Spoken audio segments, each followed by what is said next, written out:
Hey guys, मैं हूँ doctor सार्थक। अगर आप ये वीडियो को देख रहे हैं यानी आप इमरजेंसी में जल्दी में हैं, क्योंकि आपको डॉग ने, बिल्ली ने, घोड़े ने, गधे ने, इंसान ने आज या कल की तारीख में काटा है, तो ये एक रिस्की सिचुएशन बन जाती है, क्योंकि हमें रेबीज़ का खतरा होता है, टिटेनस का खतरा होता है और भी बीमारियों का, स्किन इन्फेक्शन का खतरा रहता है।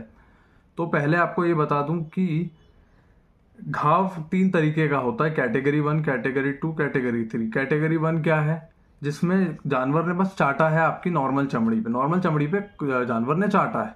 इसमें हमको कुछ नहीं करना है, बस साबुन से धो लो, डेटॉल लगा लो, दैट्स डन।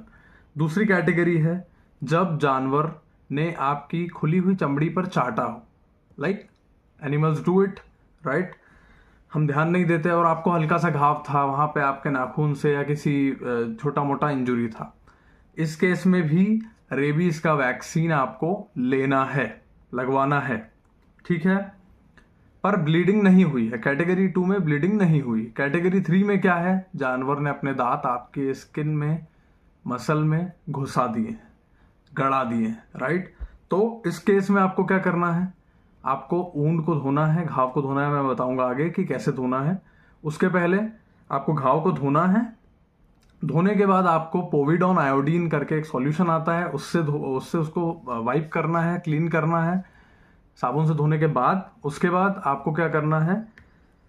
डेटॉल यूज करके, अल्कोहल बेस्ड सॉल्यूशन यूज करके उसको धोना है। फिर जल्दी से जल्दी हॉस्पिटल जाना है। अगर नहीं हो रहा, आपके पास ये सब चीजें नहीं है, घाव का ध्यान देने के लिए नहीं है कुछ भी चीज घर पे, तो आपको सीधा emergency department of any hospital जाना है, प्रेफरेबली सरकारी हॉस्पिटल, जहां भी आपके आसपास हो, आपके बजट के हिसाब से जल्दी जाएं, क्योंकि यहाँ एक एक घंटा मैटर करता है। क्योंकि ये बीमारी जितनी सिर के आसपास होगी, घाव जितना हमारे सेंटर के आसपास होगा, उतने जल्दी ये ब्रेन तक चढ़ेगी। ये बीमारी ब्रेन और आपके नर्वस सिस्टम, रीढ़ की हड्डी, यहाँ तक चढ़ेगी। ओके, बहुत ही सिंपल भाषा में बोल रहा हूँ, यहाँ मैं आपके जैसी कॉमन मैन की लैंग्वेज यूज कर रहा हूँ। ओके, सो अब वैक्सीनेशन पे आ जाते हैं। Vaccination is simple. आपको 5 डोज लगेंगे एंटी रेबीज वैक्सीन के, डे 0, 3, 7, 14 एंड 28। 0, 3, 7, 14 और 28। ओके, इसके बाद आपको 5 दिन लगना है ये वैक्सीन।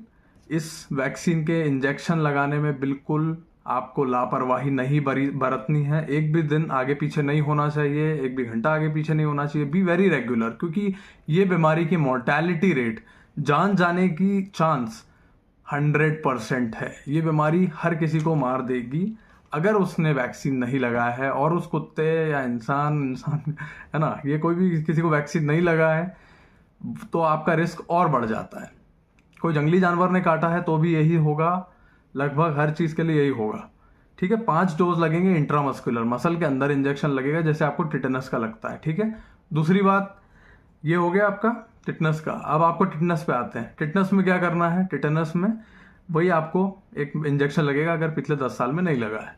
ये इंडिया के हिसाब से मैंने आपको बता दिया, ऑलराइट। उसके बाद आपको ओरल, मुंह से खाई जाने वाली एंटीबायोटिक दवाइयां लेनी पड़ेगी, ओके, जो डॉक्टर साहब आपको देंगे, दैट्स इट। और उस जानवर को प्लीज वैक्सीनेट कराएं, ठीक है, क्योंकि अब ये बार बार नहीं होना चाहिए। लाइक इंडिया में we are suffering a lot. So ये वीडियो शॉर्ट एंड स्वीट था। आपको जितना नॉलेज चाहिए था वो मैंने दे दिया। Thank you. ध्यान रखिए, जल्दी से जल्दी इंजेक्शन लगवाइए। बाय।